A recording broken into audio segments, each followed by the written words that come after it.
So, 6 years after the release of the first Kingdom Come Deliverance, we finally have confirmation of a sequel, and can now rest easy knowing that Henry has come to see us yet again, and this time, he's packing heat. I had the chance last week to ask Warhorse Studios some overly specific Kingdom Come 2 Deliverance questions, from talk about the crime system to returning characters to whether your choices from the first game will affect the second. And between those and more questions, plus the last several days I've spent going frame by frame with this trailer and combing over every other source I could possibly find, well, let's just get to it. There's a lot to cover, and we may as well go sort of in order alongside the reveal trailer, because speaking of packing heat, in the very first shot of the trailer, we get a brief look at one of Kingdom Come 2 Deliverance's guns, which we also see a bit later with Henry loading and firing. Anyway, a few quick interesting details about the guns in KCD2. The devs said they of course take a very long time to reload, they're difficult to aim and extremely loud, so no stealth gunner Henry, obviously. And after firing, smoke will be everywhere, so moral of the story is that they're not very convenient, but Warhorse also said that if you manage to hit your enemy, they're dead. By the way, this is 1403 Bohemia, so all that really existed at this time in Europe were very early, very heavy, non-rifled hand cannons. One of the devs just referred to the guns in this game as boomsticks, and yeah, Pistolas, Proto-Culverins, that's what existed at this time. We're still 16 years out from the start of the first war in this region that used firearms, at least in any meaningful way.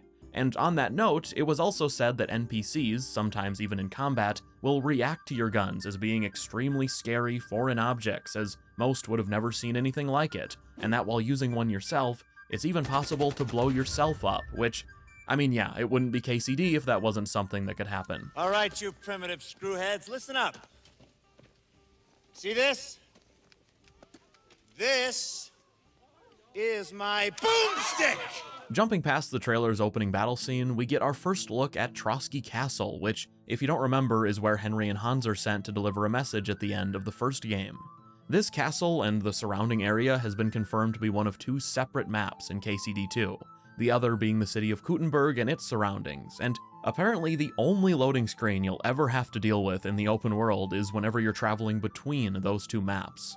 The Kuttenberg map is said to be a little bit bigger than the full playable area from the first game, whereas the Trotsky map is a bit smaller, so it adds up to be about twice the size of KCD1.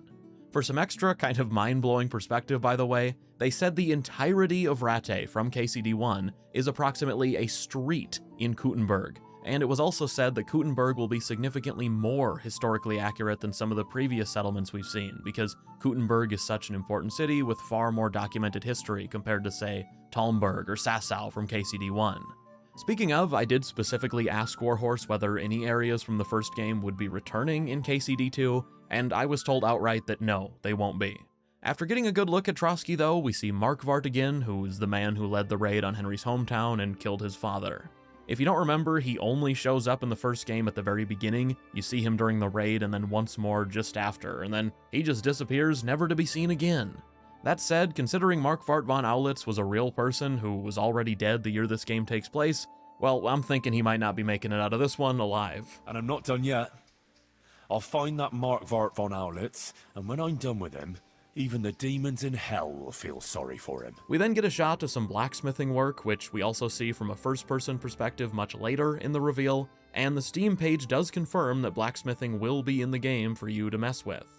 Apparently it'll be a mini-game which includes needing to strike the red-hot areas of whatever you're trying to forge at the right time, and if you're a huge fan of the first KCD like I am, I have over 500 hours in it, well, this is pretty exciting because KCD1 was supposed to have a blacksmithing minigame, but it was ultimately scrapped as Warhorse was unhappy with it at the time.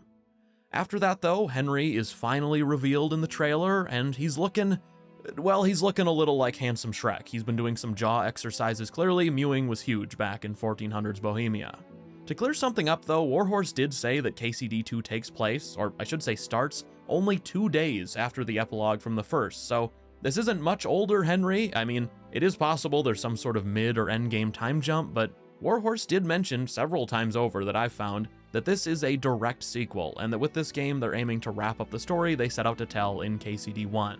They didn't rule out further games with Henry, but Warhorse said this game is about Henry, Hans, and tracking down the villains that got away, like Markvart and Istvan Toth, who we see and hear in the trailer. Congratulations, Sir Knight!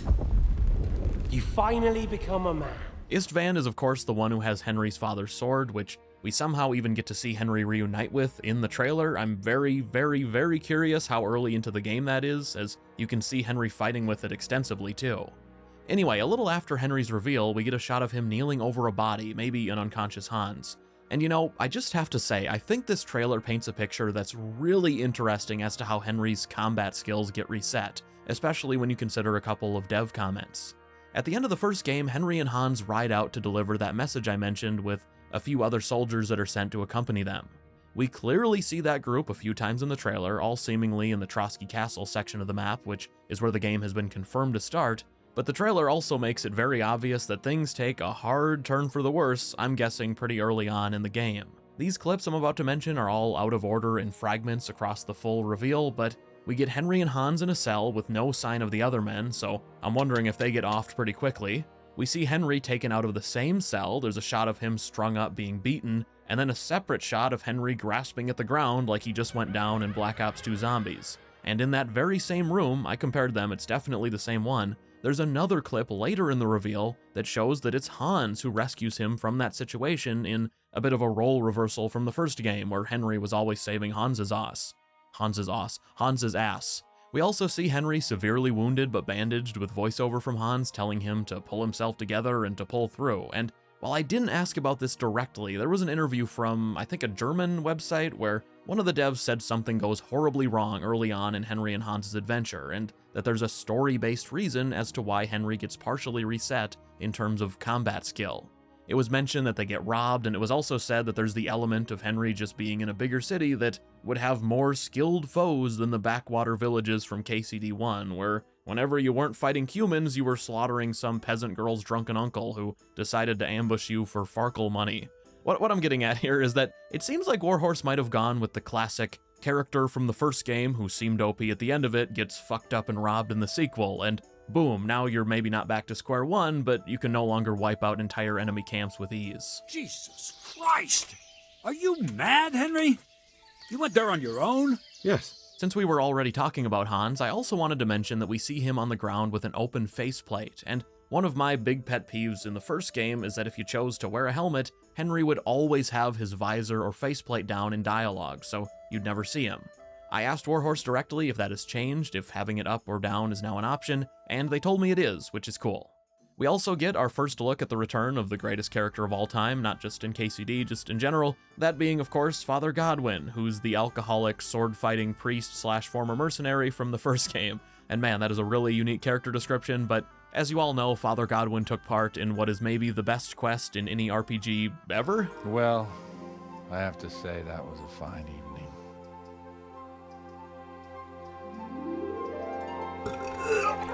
You can spot Father Godwin several times in the trailer, you can even see he's carrying a rosary, but if you're not fully convinced it's him, I did ask and get confirmation that the legend is indeed returning, and that is him in the trailer. I'm not sure how he ends up with Henry again, none of his endings really set that up at all, but I'm not complaining. I see. Well, that is really extraordinary. In the second shot of Godwin, though, we get our first good look at one of the new crossbows, and I say one of because Warhorse have confirmed that there will be at least two types, and we see both in the trailer. One will be a smaller, easy-to-reload model that'll really suck against armor, I'd guess just like the bows in KCD1, where you kinda needed a headshot to be effective if your enemies were armored, and then there will be a second version that's a much more heavy-duty war crossbow. You know, very cumbersome, reloading in combat takes your full attention, but if you hit someone, lights out. Speaking of combat though, there's a ton of interesting info to cover that wasn't in the reveal itself. Warhorse said they've spent a lot of time refining the good combat ideas they already had from KCD1, but have also made the full system a bit more newcomer-friendly. For example, apparently the 5-star directional system from the first game is now down to 4, and they really stress that while something like a longsword would still take a lot of practice to master, you'll be able to pick up a mace or an axe or any less refined weapon and be able to do okay for yourself right away.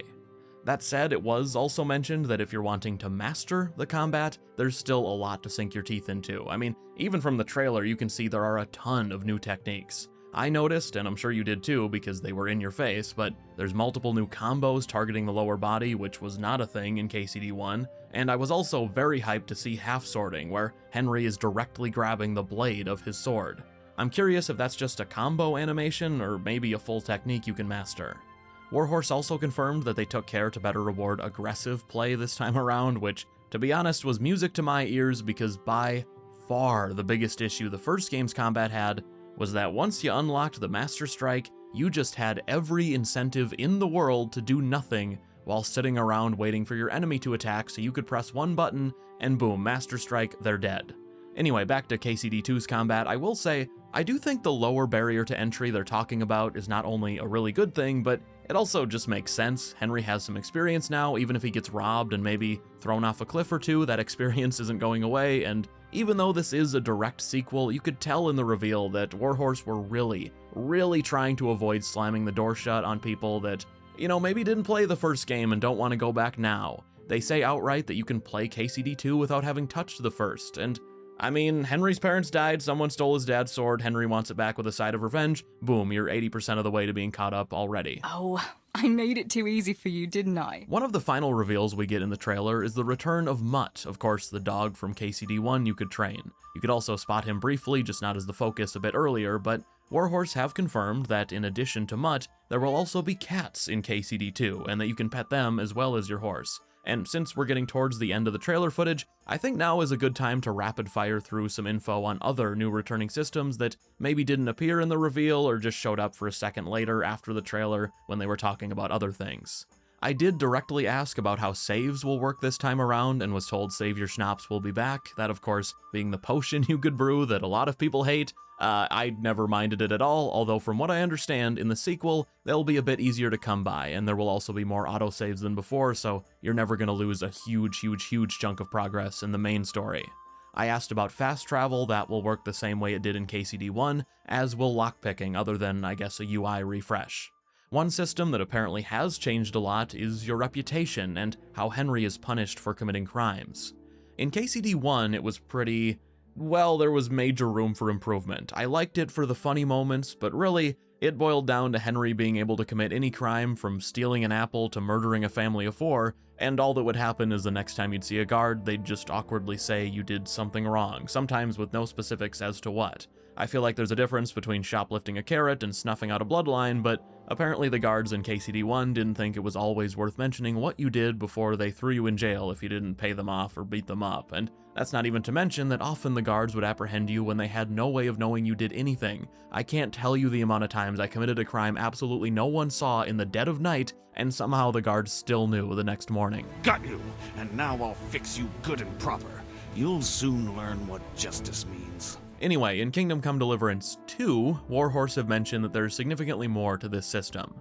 If you're spotted committing a crime, witnesses can choose whether to call the guards or to fuck with you, maybe even extort Henry for their silence. And it was also mentioned that even if you aren't caught in the act, like, for example, if you're seen near a body after the fact, you'll still be in trouble because, I mean, that makes sense, you would be. And also, when you're not caught at all, evidence of Henry's crime, if you left any, will still put the guards on high alert.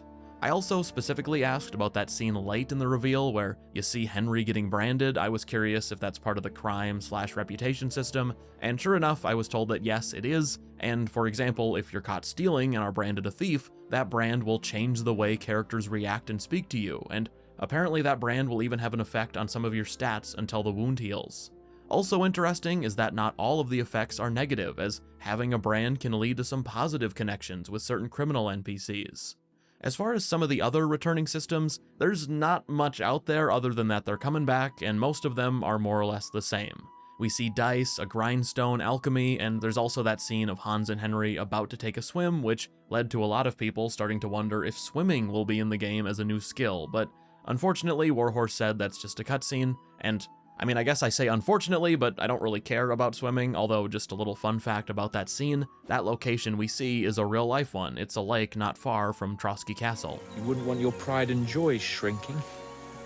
A few last big things before we wrap this up. I did ask Warhorse directly whether your choices from the first game will affect the second, and to be honest, I was very surprised to get a straight answer on this one, but the answer is apparently no, just outright no. There won't be a save import or anything like it, which, and I even mentioned this when I posed the question, but there aren't really many choices from the first game that would need to be accounted for, at least not that I can think of. I mean, the main quest in KCD1 gives you a lot of freedom to approach things any way you choose, but at the end of each quest, everything is wrenched back into more or less the same place no matter what you did, and considering we'll be in a completely new area with mostly new characters, I can only think of a small handful of choices, maybe 5 or so, where I'm kinda curious how they're going to handle things. For example, with Father Godwin, I assume they're just gonna make the night of excess drinking part of the canon, because there is an outcome where you never get to know Father Godwin at all. You can stand him up and he'll just hate Henry. I mean, straight up hate him for the rest of the game. I wish I had footage of it. It's what I accidentally did on my first playthrough because his quest was timed and I didn't know. And by the way, timed quests will also be back in KCD2, that's been confirmed. But back to the choices. Another choice I'm really curious about is what'll happen with Teresa, Henry's girlfriend, or potential girlfriend, depending on your choices and how often you frequent the bathhouse. The girls told me they'd seen you with those shameless wenches at the bathhouse. Is it true? It was an accident. I was getting out of the tub, and I slipped and reached out to grab something, and, well... Enough! Save your fairy tales for your bathhouse harlots, you animal! I did ask Warhorse about Teresa specifically, you know, whether she'd be back or not, and it was the one and only question I couldn't get a response to, which, well, you'd think Teresa would at least get a mention before Henry starts chasing Gutenberg's finest, which we can clearly see happening in the trailer, but I don't know, considering Warhorse gave Teresa half of an entire DLC, I'd be pretty surprised if she isn't mentioned at all. Since I mentioned Gutenberg again though, a few more details on that, plus a couple of random ones, and then we'll end this. By the way, if you've enjoyed this video, consider leaving a like as it really helps my content get out there. YouTube puts so much fucking stock in likes, and there'll be plenty more KCD2 coverage here, so feel free to subscribe if you're interested. Anyway, Warhorse confirmed Gutenberg will have a dense population and that many rural NPCs will have to leave the town entirely to sleep. Apparently, and I'm sure this applies to the other settlements too, but despite the number of them, all NPCs will have full day and night routines, except for the children NPCs, which you won't see doing much of anything, as Warhorse have confirmed that just like the first game, there will be no kids, because they know damn well that not having a reticle on your bow isn't gonna stop some of you from doing what you would. I guarantee half of the player base would turn into fucking Rain Man with the archery skill if there were kid NPCs. Warhorse also mentioned that KCD2 will have far more random events than the first, things like tavern brawls, which is again an amazing thing to hear because in KCD1, there were like 3 open world events that just repeated endlessly, like running down a thief over and over again. Every goddamn village you went into, there was some thief, the same exact event, repeated constantly. At this point though, I'll fully admit that I'm running out of ways to connect these last details together, but Warhorse said that all of KCD2 takes place during the summertime and that there won't be any season changes. And finally, and this is a perfect note to end on, they also said that they're feeling confident in the launch of this one, really confident. They mentioned the game is in a really good place right now stability-wise and bug-wise, and that they just want to keep polishing up to launch. They also said performance is something they're working hard to keep improving because from the sounds of it, they're fairly pleased with PC performance, whereas with console, it was mentioned that while they haven't hit 60 FPS yet, that's their goal, and they're working hard to optimize until they get there. That's all from me though. As far as I'm concerned, KCD2 is the only new game that truly matters the rest of this year. I can't believe it's coming out in 2024, but thanks for watching. Thank you to Toby from Warhorse for answering some of my questions, and thanks so much to PlayOn for helping me check out the reveal a bit early, although you wouldn't know it considering I'm posting this a week later, but hopefully the sheer amount of info and editing that went into this makes that make sense. Thank you, as always, to my patrons for your support. Keep an eye out for an update there later this week. Feel free to follow me on Twitter if you want, and that's all. See ya.